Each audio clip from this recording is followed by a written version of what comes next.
जिसके पास न विद्या है, न कोई गुण है, न धन है और न कोई सहारा देने वाला है, वो जिसकी तरफ देखता है सब ठोकर मार देते हैं।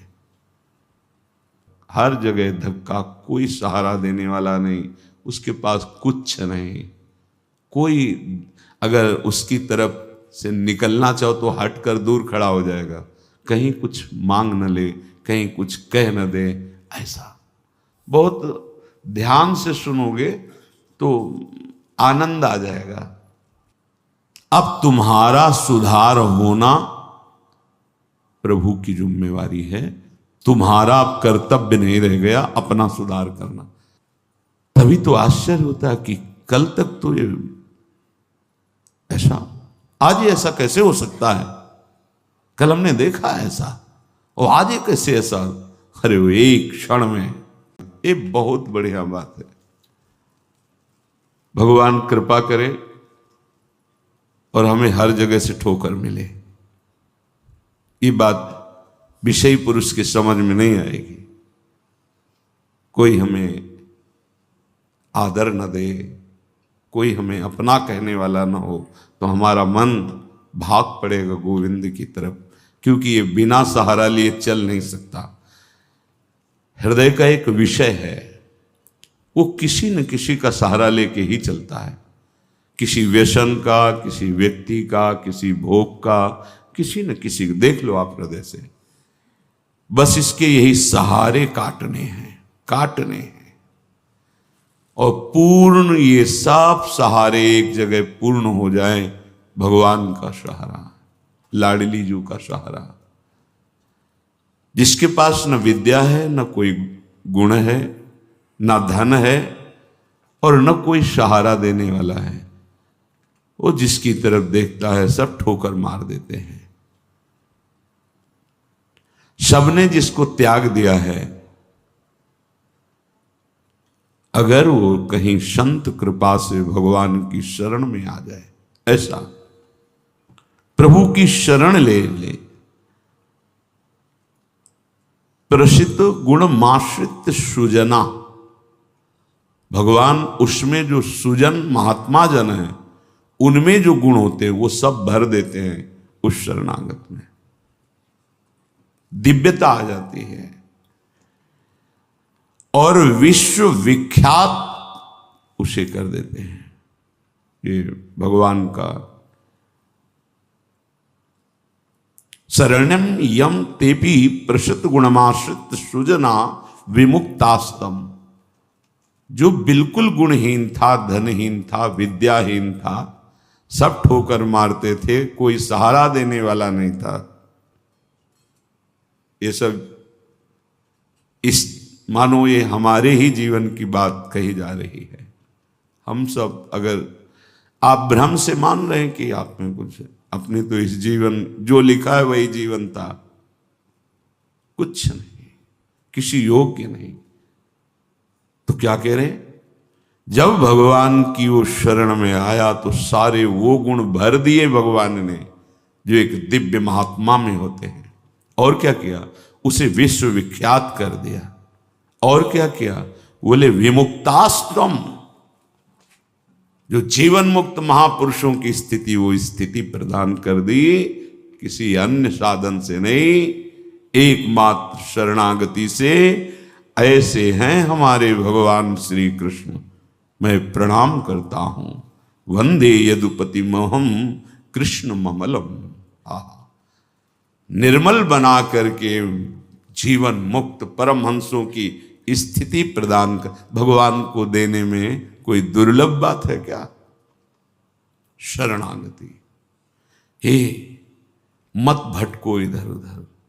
शरणागति बहुत जोर का विषय है, ये समझना है।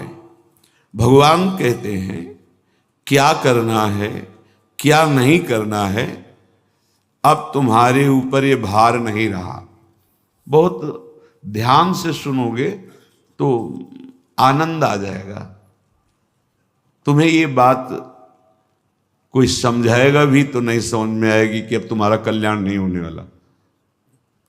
अरे ऐसा ऐसा करे तब जीवन मुक्त होता है। आपको विश्वास नहीं मानना, यहां बात सुनो और उसको बैठा लो।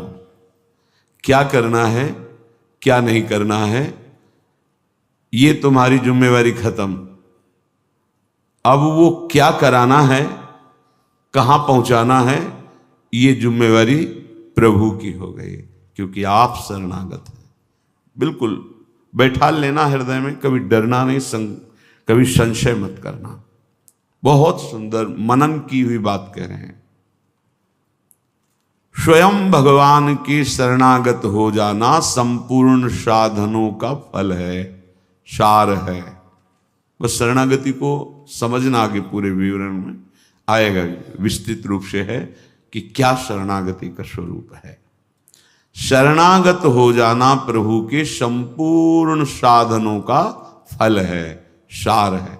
जैसे भक्ति के 9 विशेष स्वरूप हैं, श्रवणम, कीर्तनम, स्मरणम, विष्णुपाद सेवनम, अर्चनम, वंदनम, दास्यम, सख्य। पर ये जो 9वां है ये अष्ट भक्ति का फल है, आत्मसमर्पण,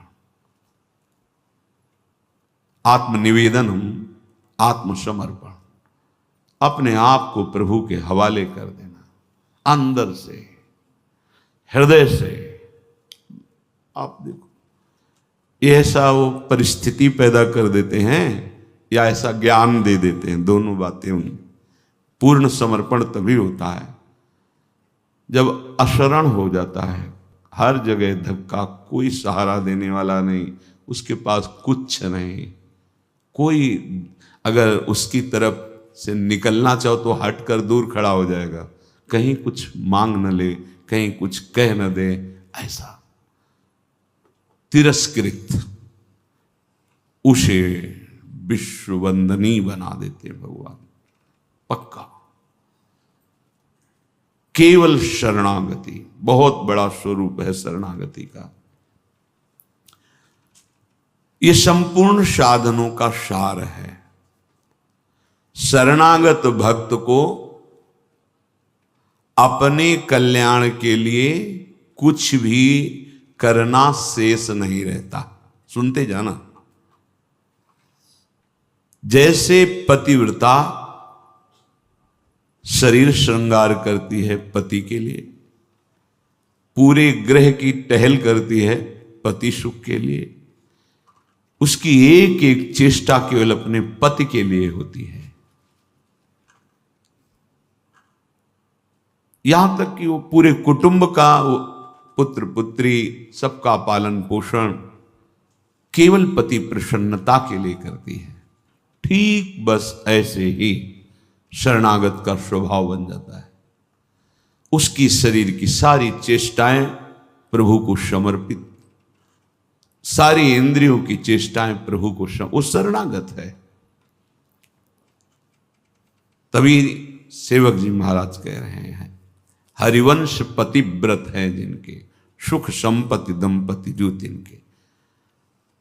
वृंदावन में विराजमान सहचरियों के मध्य में प्रिया प्रीतम के प्रति जिसका ऐसा अनन्य भाव, बोले उसको निश्चित प्रिया प्रीतम प्राप्त होते हैं, उनकी सेवा उसको प्राप्त। ये बहुत बड़ी बात है। ज्ञान निधि, वैराग्य निधि, बड़े बड़े महापुरुष जब थोड़ा सा रस का श्रवण हुआ तो आकांक्षाएं जागृत हो जाती हैं। हरिराम व्यास जी जिसे पद में कह रहे हैं, किशोरी तेरे चरणन की रज पाऊं, बैठी रहूं कुंजन के कोने, श्याम राधिका गाऊं। जो रज शिव सनकादिक याचत, जिस रस के किनका को श्रवण करके याचना करते हैं कि अगर रज मिल गई तो प्रेम मिल जाएगा, प्रेम मिल गया तो प्रिया प्रीतम मिल जाएंगे। ज्ञान समुद्र हैं भगवान शिव, ब्रह्मा जी परम ज्ञान समुद्र हैं। संपूर्ण सृष्टि का सृजन, ज्ञान विज्ञान उन्हीं की तो देन है। शरणागत भक्त शरीर को सुखपूर्वक रखता है, नहाना धोना, कपड़ा वह सब। कैसे? जैसे एक पतिव्रता अपने शरीर को सजाती है, उसका उद्देश्य क्या होता है? पति को सुख देना, पति देखेगा प्रसन्न होगा। ये हमारे परम पति का दासत्व है। गर्व से जैसे वो मांग भरती है, मंगल सूत्र धारण करती है, ऐसे ये तुलसी जी, ये हमारा मंगल सूत्र है हमारे प्रीतम परम पति के लिए। ये जैसे ये हमारा सुहाग है। भरे किसी के एक प्रीतम होते हैं तो ठसक में घूमती है, हमारे तो दो दो प्रीतम, प्रिया और प्रीतम दोनों, बिहरत दो प्रीतम कुंज, ये हमारे दो हैं। उस शरीर को लेकर के कि जैसे कोई बाहरी देखे पोशाक धारण किए हुए, खुशबू आ रही उसके शरीर से, इत्र लगा हुआ है स्वामिनी की प्रसादी, और पान पाए हुए स्वामिनी का पान प्रसाद। जैसे हम पात्र मार्जन करके श्री जी की सेवा में लगाते हैं, अब ये शरीर श्री जी की सेवा का पात्र है। मैं करके भोगों में उतारना निंदनीय है, त्याज्य है, लेकिन श्री जी को समर्पित ये शरीर, चाहे गृहस्थ हो चाहे विरक्त, अब वो उसी तरह से प्यार दुलार लायक है जैसे हम ताम्र पात्र को मार्जन करके पवित्र स्थान में ऊंचे पे रखते हैं। क्यों? क्योंकि ये श्री जी की सेवा में आएगा, तो ये श्री जी की सेवा पात्र हो गया। शरणागत का चिंतन कैसा होता है? इसीलिए तुम बाहरी त्याग तो देख सकते हो, लेकिन आंतरिक समर्पण नहीं देख सकते हो। जो प्रभु के शरणागत हो जाता है उसकी कोई जाति नहीं होती, उसका कोई गोत्र नहीं होता, कुल नहीं होता उसका कोई, उसका वही कुल होता है, वही जाति होती है, वो गोत्र होता है जहां समर्पित हो जाता है। लोक में देखो थोड़ा सा समर्पण, अन्य गोत्र कुल की कन्या जब अपने पति को स्वीकार करती है तो पति का गोत्र और कुल उसका हो जाता है, फिर उसका अलग से नहीं बना, अलग तो वो समझ नहीं पा रहा इसलिए नहीं, एक ही बना, वो कोई और रहे कुल में, उसका गोत्र अलग है उसके, और वो जब पति को स्वीकार हुई तो पति के गोत्र में गोत्र मिल गया, पति के कुल में कुल मिल गया, अब उसका अलग से कुल गोत्र नहीं। जैसे नदियां जब अलग रहती हैं तो नाम अलग होता है, जब समुद्र में मिल जाती है तो एक ही शब्द हो जाता है समुद्र, ना नदी का नाम रह गया ना रूप रह गया। ऐसे ही प्रेम समुद्र प्रियालाल के शरणागत का गोत्र प्रियालाल है, कुल प्रियालाल है, जाति प्रियालाल है। इसीलिए हमारे प्रियालाल की शरणागति में कभी किसी से नहीं पूछा जाता आपका गोत्र क्या है, कुल क्या है, कौन सी, हमें इससे नहीं। आप हमारे प्रभु के अंश हो, प्रभु की शरणागत होना चाहिए, शरण होइए, बिल्कुल समान व्यवहार आपके साथ होगा, उसमें थोड़ी भी व्यवहार में कि आप इस जात के हैं तो आप इस सेवा में नहीं आ सकते, नहीं। देखो ना, किसी का परिचय नहीं कि आप किस जाति के हो, किसी का परिचय नहीं, 10 वर्ष से आप सेवा में हो, किसी का परिचय नहीं, ये यहां मात्र नहीं, मात है आप प्रभु के हो, बस प्रभु के हो के अपने जीवन को प्रभुमय बना दो। सेवक जी महाराज कहते, श्री हरिवंश सुगोत कुल देव जाति हरिवंश। हरिवंश का तात्पर्य वृंदावन में विराजमान सहचरियों के मध्य में प्रिया प्रीतम, यही हमारे गोत्र हैं, यही हमारे कुल है, यही हमारी जात है, यही हमारी साधन है, यही हमारी सिद्धि है। श्री हरिवंश सुगोत कुल देव जाति हरिवंश, श्री हरिवंश स्वरूप हित रिद्धि सिद्धि हरिवंश, सब कुछ प्रिया प्रीतम। ऐसे ही प्रभु के चरणों में समर्पित जो हो जाता है वो निश्चिंत हो जाता है, निर्भय हो जाता है, निशोक हो जाता है, निशंक हो जाता है। उसके हृदय में किसी भी तरह की कोई चिंता, भय, शोक ये नहीं रह जाता है। पर ये होता वही उसी को है जो संपूर्ण आश्रयों का त्याग करके एकमात्र भरोसा ले लेता है प्रियालाल का, प्रभु का। अब ध्यान से सुनना, जब प्रभु के आप आश्रित हो गए तो अब तुम्हारे अंदर ये चिंता, ये शोक नहीं होना चाहिए कि अभी मेरे अंदर तो भाव सुधरे नहीं। बहुत सुंदर विषय है। हमें कोई उन्नति तो दिखाई दे नहीं रही है, हमारा शरीर भी। समर्पण किसको कहते हैं? शरणागत किसके हुए हो? किस बात के शरणागत हुए हो? ये देखो, शरणागत का प्रधान साधन भगवत प्रेमी महात्माओं के संग से ये होती शरणागति। हनुमान जी नाम जपते, भगवत आश्रित, ऐसे नाम जापक भगवत आश्रित विभीषण जी ने जब हनुमान जी को देखा, उसी समय निश्चित हो गया कि प्रभु ने मुझे स्वीकार किया, और उसी समय से नींव पड़ गई कि अब प्रगट में प्रभु की शरणागति हो जाएगी। नहीं तो साधन तो चल ही रहा था विभीषण जी का, लेकिन शरणागति की बात नहीं थी। परम नाम जापक, परम आश्रित हनुमान जी के दर्शन संभाषण से हृदय प्रफुल्लित हो गया कि प्रभु मुझको भी स्वीकार कर लेंगे। अंततो गत्वा विभीषण की शरणागति पुष्ट हुई, भगवान स्वयं स्वीकार किए। शरणागति होती ही संत कृपा से है। अगर महापुरुषों का संग न मिले तो यहां तक पहुंच ही नहीं हो पाएगी। विविध साधनों के जाल में फंसे रहोगे। कभी कभी साधना के मार्ग पर चलते हुए ऐसा क्षण आता है जब संसार की सारी दृश्य वस्तुएं पीछे छूटने लगती हैं और भीतर किसी दूसरी ही सत्ता का स्पर्श अनुभव होने लगता है।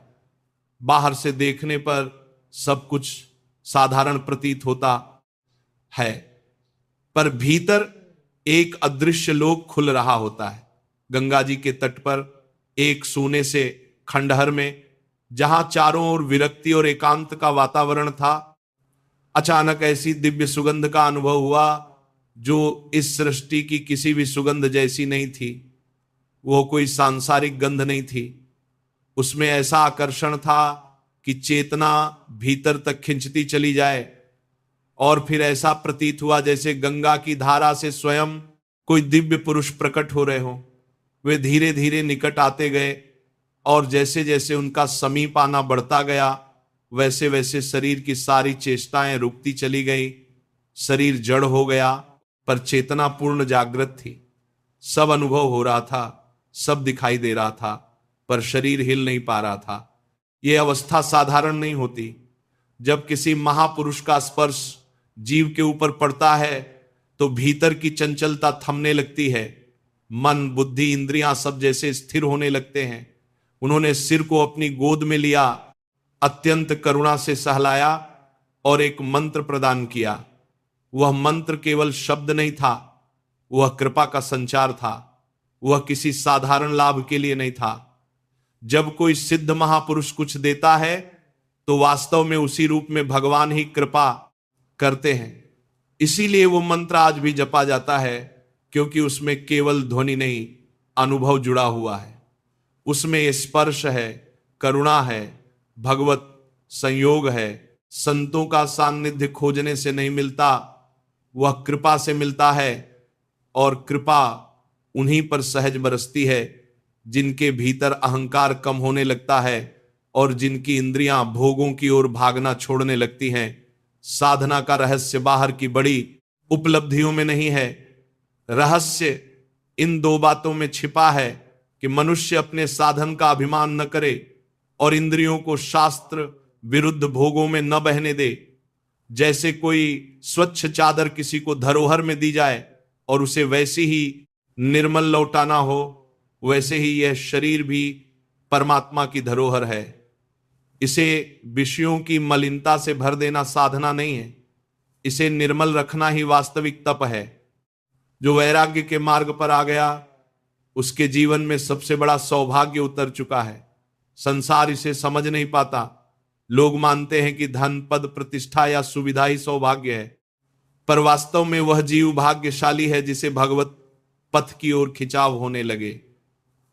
क्योंकि संसार की ओर तो अनगिनत जन्मों से प्रवाह चल ही रहा है, पर भगवान की ओर मुड़ना अत्यंत दुर्लभ है। अब आवश्यकता केवल इतनी है कि भीतर अभिमान न रहे, और इंद्रियां भोगों में न भागें, तब कृपा अपने आप बरसती चली जाती है। भगवान की कृपा तो अहेतुकी है, वह दीन पर भी बरसती है, विषयासक्त पर भी बरसती है। पर महापुरुषों की विशेष कृपा वहीं ठहरती है जहां दीनता है, जहां भीतर यह अनुभव जाग जाए कि मेरा कुछ भी नहीं है। जब भीतर खोजते हैं और यह अनुभव होता है कि वास्तव में इष्ट और गुरु के अतिरिक्त हमारे पास कुछ भी नहीं, तब कृपा का द्वार खुलता है। जिस दिन जीव अपने को रिक्त अनुभव करने लगता है, उसी दिन से परमात्मा उसे भरना आरंभ करते हैं। जब तक मनुष्य अपने को भरा हुआ मानता है, तब तक वह कृपा के लिए पात्र नहीं बनता। महापुरुषों का संग दुर्लभ है, पर जब मिल जाता है तो भगवत प्राप्ति निश्चित हो जाती है।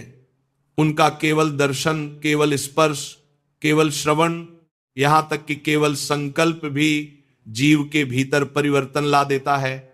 जैसे एक बार भगवान के दर्शन से मायामल नष्ट हो जाता है, वैसे ही आत्म साक्षात्कार में स्थित किसी महापुरुष का दर्शन भी भीतर के अज्ञान को जलाना प्रारंभ कर देता है। धीरे धीरे आध्यात्मिक उन्नति आरंभ होती है। इसलिए बार बार यही बात आती है कि इंद्रियों को विषयों में न जाने दें और साधन का अहंकार न करें। यही दो बातें जीव को अव्यक्त महापुरुषों की कृपा का पात्र बना देती हैं। भगवान का प्रत्यक्ष साक्षात्कार होने से पहले भगवत प्राप्त महापुरुषों का दर्शन होता है। पहले वे मार्ग दिखाते हैं, फिर भगवान तक पहुंचाते हैं। कई बार वर्षों पहले हुए दिव्य दर्शन जीवन भर भीतर जगह रहते हैं। गंगा के तट पर, वृंदावन की गलियों में, साधना के एकांत में किसी क्षण अचानक ऐसा अनुभव होता है कि नेत्रों में केवल वही दिव्य स्वरूप छा गया है। जब तक महापुरुषों का सान्निध्य नहीं मिलता, तब तक भगवत दर्शन का मार्ग भी स्पष्ट नहीं होता। वे ही मार्गदर्शक हैं, वे ही अंधकार में दीपक हैं।